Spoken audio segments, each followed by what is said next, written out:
இங்க பிரெக்னண்டா இருக்க ஒரு அரசு குடும்பத்தோட பணிப்பெண் மேல அந்த ராஜ்யத்தோட பேரரசி அநியாயமான பழிய சொல்லி அவங்கள தன்னைத்தானே தற்கொலை செஞ்சுக்க கட்டாயப்படுத்துறாங்க.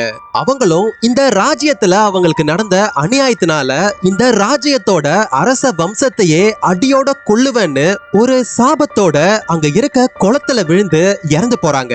அவங்க இறந்ததுல இருந்து அந்த ராஜ்யத்தோட வாரிசுங்க அடுத்தடுத்து மர்மமான முறையில இறந்து போறாங்க. அதுல இருந்து உயிர் பொழைச்ச ஒருத்தர் அந்த ராஜ்யத்தோட மகாராஜாவா ஆனாலும் அவரு மகாராஜாவா ஆனதுல இருந்து அடுத்த 30 வருஷத்துக்கு அப்புறம் அந்த சாபம் மறுபடியும் தொடர ஆரம்பிக்குது. அந்த ராஜ்யத்தோட வாரிசுங்க ஒருத்தர் பின் ஒருத்தரா சாகிறத தடுக்க ஒரு கோவில்ல இருந்து வர வைக்கப்பட்ட ஆவிகளை கண்ணால பார்க்கக்கூடிய ஒருத்தன் கூட ஆவிங்கெல்லாம் பேசுறத கேட்கக்கூடிய அந்த ராஜ்யத்தோட மகாராஜாவோட பொண்ணு இவங்க 2 பேரும் சேர்ந்து அந்த ராஜ்யத்தோட சாபத்தையும் அந்த பணிப்பெண்ணோட ஆக்ரோஷமான ஆத்மாவையும் அடக்கிற முயற்சியில தான் அந்த பணிப்பெண்ணோட இறப்புக்கு பின்னாடி மறைக்கப்பட்ட பல உண்மைகள் தெரிய வருது. அந்த உண்மைகள்லாம் யாருக்கும் தெரியக்கூடாதுன்னு அந்த ராஜ்யத்தோட மகாராஜாவே அதெல்லாம் மறைக்க பாக்குறாரு.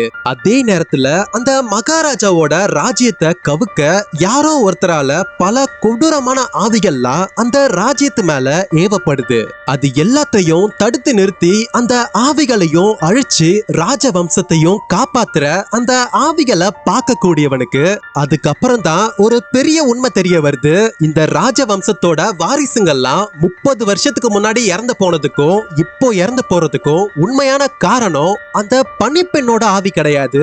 அதை விட ரொம்ப கொடூரமான வேற ஏதோ ஒண்ணு இதுக்கு பின்னாடி மறைஞ்சு இருக்குன்னு கண்டுபிடிக்கிறது மட்டும் இல்லாம அந்த ராஜ்யத்தோட மறைக்கப்பட்ட பல உண்மைகள் இந்த ஆவிகளை அழிக்க வந்தவங்களுக்கு தெரிய வருது. அதனால அந்த ராஜ்யமே அவங்கள கொல்ல பாக்குது. அதெல்லாம் தாண்டி அந்த ஆவிகளோட உலகத்துக்கே போய் அதுங்களை அழிச்சு அந்த சாபத்துல இருந்து அந்த ராஜ்யத்தை எப்படி காப்பாத்துறாங்கன்னு சும்மா உட்காந்து மந்திரம்லாம் பண்ணி ஆவிகளை அழிக்காம ஒத்தைக்கு ஒத்த ஆவிகளோட சண்டை போட்டு அதை அழிப்பாங்க. அந்த ஆவிகளும் சும்மாலாம் கிடையாது, கொடூரமா சண்டை போடுங்க. இப்படி கதைய ஆரம்பிச்சதுல இருந்து முடிகிற வர பல மர்மங்களோட ஒரு அப்சல்யூட் ஹாரர் ஸ்டோரியா சொன்ன கதை தான் த ஈஸ்ட் பேலஸ். இதே மாதிரி நிறைய மூவி ரிலேட்டட் ஸ்டோரிஸ்க்கு கொஞ்சம் சப்ஸ்கிரைப் பண்ணி ஃபாலோவை மட்டும் பண்ண மறந்துடாதீங்க.